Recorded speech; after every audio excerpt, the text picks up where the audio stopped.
Mark Zuckerberg has done this interview with Joe Rogan, so this naturally took my interest because I've done a lot of advertising on Facebook, so I might have some deep connection with Facebook. I was one of those kind of marketers who understood what type of color you was interested in. So I'm not a big fan of Facebook anymore, to be honest. I think Google's a far better platform for advertising, and I think Facebook is probably responsible for destroying the fabric of society we live in right now. So anyway, let's take a look and or let's watch the video or interview. The Joe Rogan Experience. When we take down something that we're not supposed to, I mean, that is like, I mean, that's the worst. I mean, how that's do you like discern? Like how, like say, like these Christian Facebook. Like, trust me, Mark Zuckerberg, he doesn't care. Like, like, this guy doesn't care if he makes a mistake. He only cares if his stock price goes down or his net worth. Pages. I don't know how they found out that 19 of 20 were fake, but if someone just says I am Bob Smith and they post as Bob Smith and they have a photograph but really what they're doing is trying to talk shit about Joe Biden and get people to vote Republican in the midterms. Like how do you know whether someone's real or not? Like this is the big argument with Elon and Twitter, because Elon asked Twitter, like, what percentage of your website is filled with bots? And they say 5%. And he says, I don't believe you. I think it's higher. And let's find out how you've come to this conclusion. Yeah. And, you know, I believe they said that they just took 100 random Twitter pages and looked at the interaction, and there's some sort of an algorithm they applied to it. But how do you discern? Yeah. So, I mean, I think estimating the overall prevalence is one thing, but I think that the question of looking at a page and is this page authentic, I think that there's a bunch of signals around that.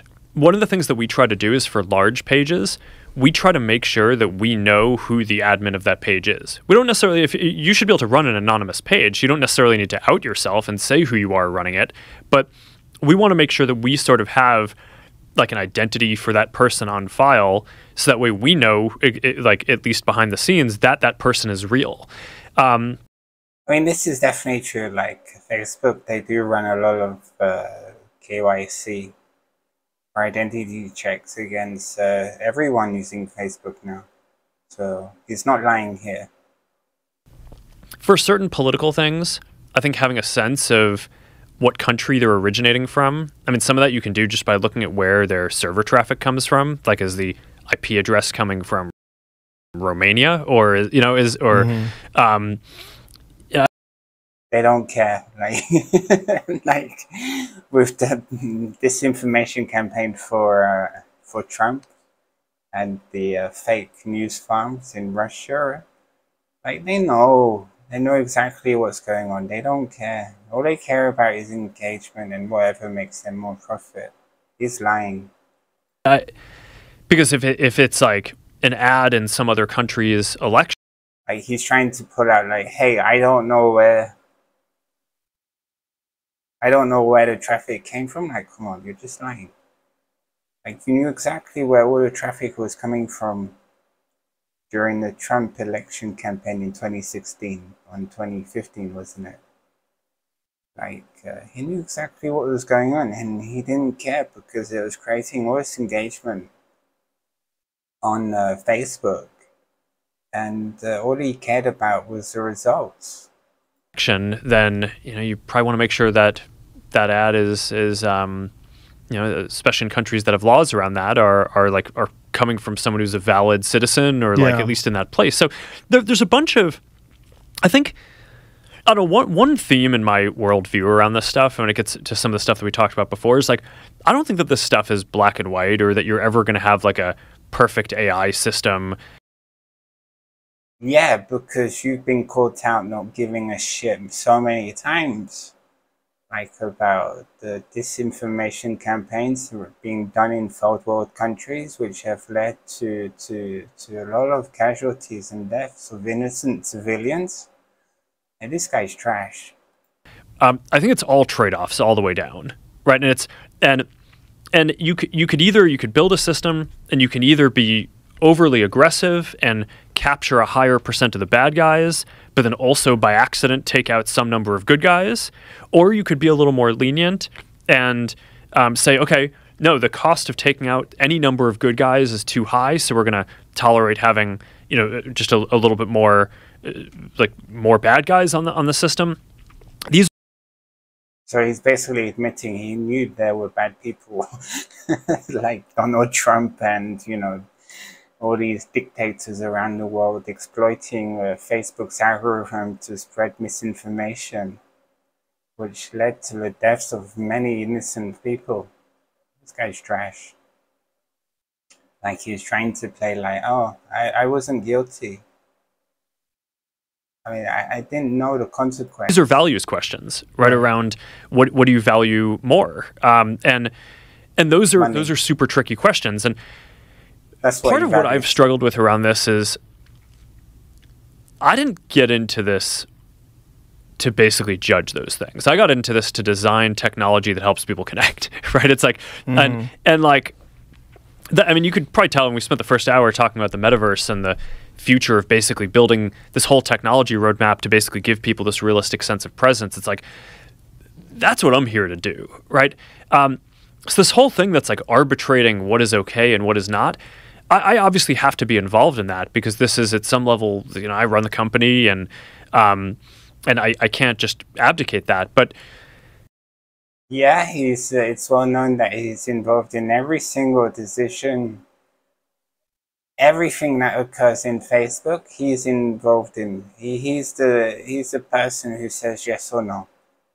But I also don't think that as a matter of governance, you want all of that decision-making vested in one individual. So I think one of the things that, you know, our country and our government gets right is the separation of powers.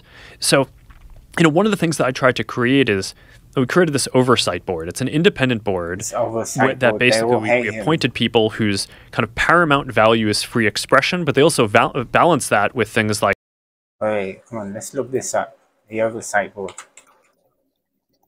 Oversight board. They hate him. They all resigned at one point, well. Or everyone. No. Here you go.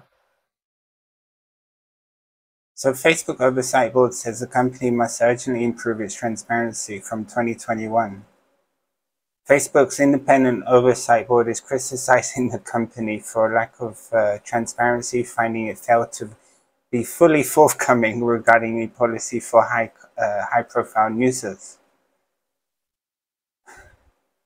Yeah, whatever you say about your Facebook oversight board is bullshit. Like, you've never given them any independence. Like, when is there going to be real harm to others in terms of safety or privacy or other human rights issues? And basically, that board, people in our community can appeal cases to when they think that we got it wrong, and that board actually gets to make the final binding decision, not us. So, really? Let's just take a double check on that. I think that's a lie, no? Is there a double check? I see. You see, after the Wall Street Journal reported that a Facebook cross-check system exempts high-profile users from standard moderation rules, the board also said Facebook has not been fully forthcoming with the board about this. On some occasions, Facebook failed to provide relevant information to the board, while in other instances, the information it did provide was incomplete. Right, so he's lying. He doesn't give them the independence to take full decisions, don't provide them the full information. In a way, I actually think that that is a more legitimate form of governance than having just a team internally that makes these decisions, or, you know, maybe some of them go up to me, although I don't spend a ton of my time on this on a day-to-day basis. But like, I think it's generally good to have some kind of separation of powers where you're architecting the governance so that way you have different stakeholders and different people who can make these. Wait, architecting, is that how he sees this control of the oversight board as? Decisions, and it's not just like one private company that's making decisions even about what just happens on our platform. How do you guys handle things when they're a big news item that's controversial? Like there was a lot of attention on Twitter during the election because of the Hunter Biden laptop story. The New York Post. Had that too. Yeah, so you guys censored that as well? So we took a different path than Twitter. I mean, basically the background here is the FBI, I think, basically came to us, some folks on our team, and was like, hey, just so you know, like you should be on high alert. There was we thought that there was a lot of Russian propaganda in the 2016 election. We have it on notice that basically there's about to be some kind of dump of that's similar to that. So just be vigilant. So our protocol is different from Twitter's. What Twitter did is they said you can't share this at all. We didn't do that. What we do is we have, if something is reported to us as potentially misinformation, important misinformation, we also have this third-party fact-checking program because we don't want to be deciding what's true and false. And for I think it was 5 or 7 days when it was basically being determined whether it was false, the distribution on Facebook was decreased, but people were still allowed to share it. So you could still share it, you could still consume it. So when you say the distribution is decreased, it got shared. How does that work? It basically, the ranking in newsfeed was a little bit less. So fewer people saw. I wonder how much less. Like, I think the sharing of the articles was the most effective way the misinformation was spread throughout Facebook. Like, this guy is just a pathological liar. Than would have otherwise. So it definitely. By what percentage? I don't know off the top of my head, but it's meaningful. But is decreased. It got shared. How does that work? It basically, the ranking in newsfeed was a little bit less. So okay. Fewer people saw it than would have otherwise. So it definitely. By what percentage? Good question. I don't know off the top of my head, but you know, like, come on. He just doesn't want to admit it. That's what I'm saying. Like, it's probably a minuscule amount. It probably never even was implemented, fully implemented. Like, this misinformation got shared millions of times. I mean, so many articles received, like, so much content was shared millions of times and got millions of impressions, millions of views. So this guy is just a... But it's meaningful. But I mean, basically, yeah, 1%. Okay, anyway. A lot of people were still able to share it. Yeah. We got a lot of complaints that was the case. Obviously this is a hyper-political issue, so depending on what side of the political spectrum, you either think we didn't censor it enough or censored it way too much. But we weren't sort of as black and white about it as Twitter. We just kind of thought, hey, look, if the FBI, which I still view as a legitimate institution in this country, it's like... Oh, so Mark Zuckerberg's opinion, if the FBI is a legitimate institution, matters. Like, very professional law enforcement. They come to us and tell us that we need to be on guard about something, then I want to take that seriously. Did they specifically?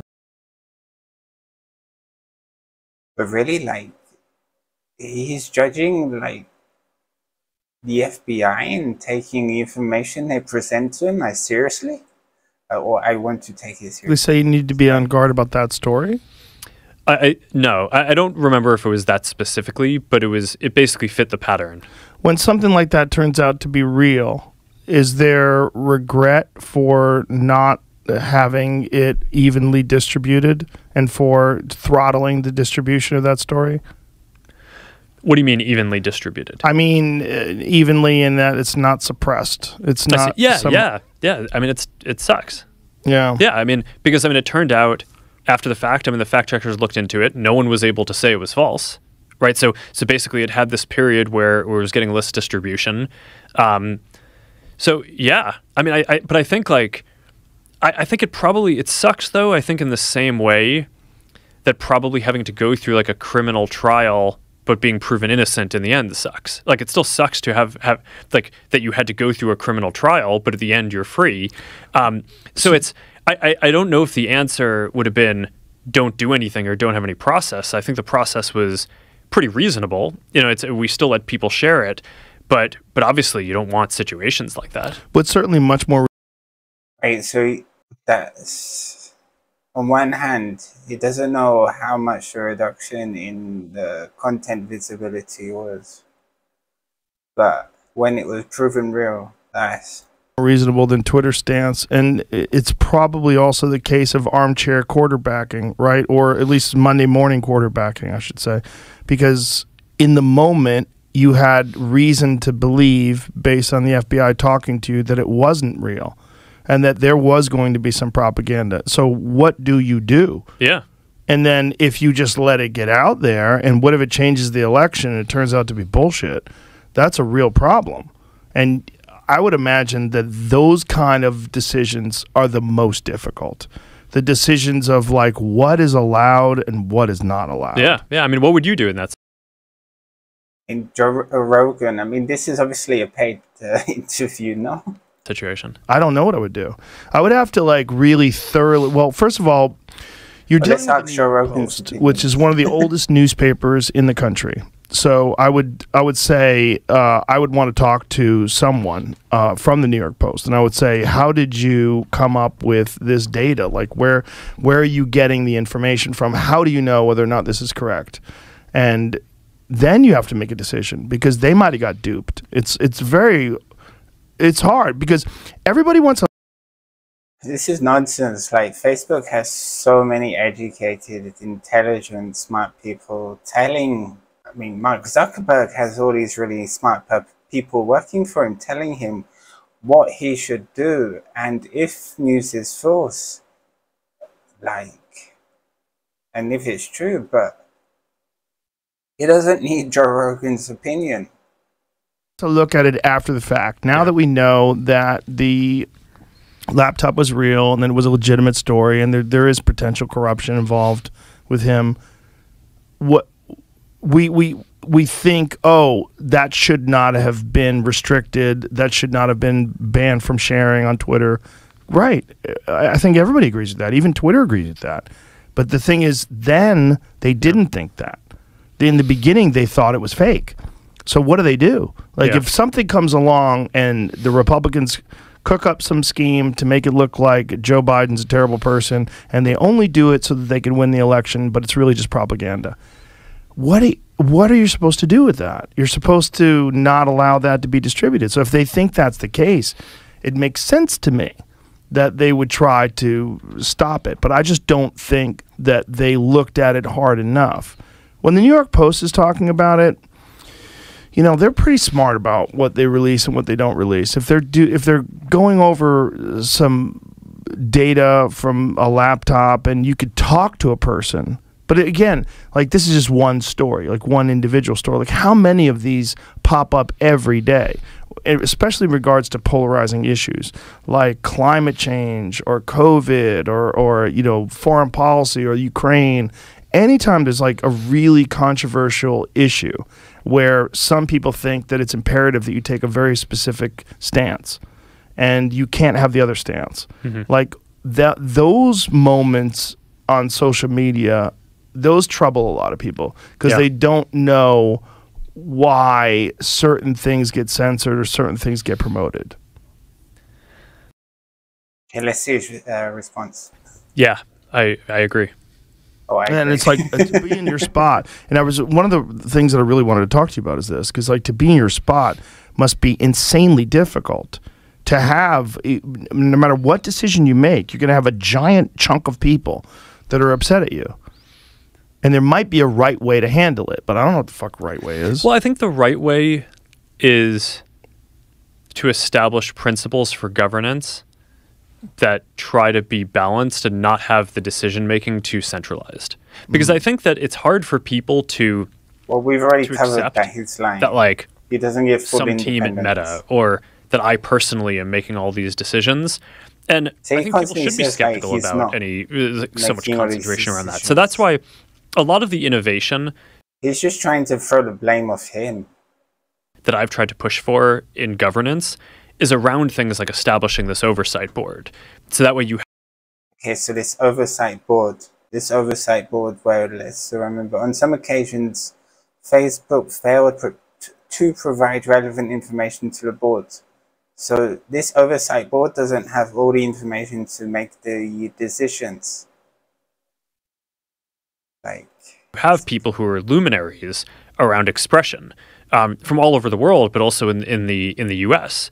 I mean, folks like Michael McConnell, who's a Stanford professor, who's like just he was saying like they have very smart people working in Facebook. Which Republican president appointed him? But I mean, he was I think going to be considered for the Supreme Court at some point. I mean, he's a very very prominent and kind of celebrated free expression advocate, and he helped me set the thing up.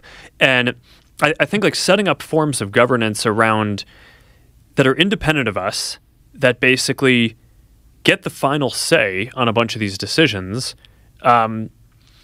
and that's a step in the right direction. I mean, in the Hunter Biden case that you talked about before, I don't want our company to decide what's misinformation and what's not. So when we work with third parties and basically let different organizations do that. Now, I mean, then you have the question of, are those organizations biased or not? And that's a very difficult question, but at least we're not the ones who are basically sitting here deciding. We're not the ministry of truth for the world that's deciding whether everything is true or not. So, hey, but like, you are responsible for the deaths of many people because they did not take up COVID vaccines, because they didn't believe vaccinations would be effective, or COVID wasn't a real pandemic. I'd say this is not a solved problem. Controversies aren't going away. I think that it is interesting that the U.S. Is actually more polarized than most other countries. So I think because of you are responsible for this. Sitting in the U.S., it's easy to extrapolate and say, hey, it probably feels this way around the whole world.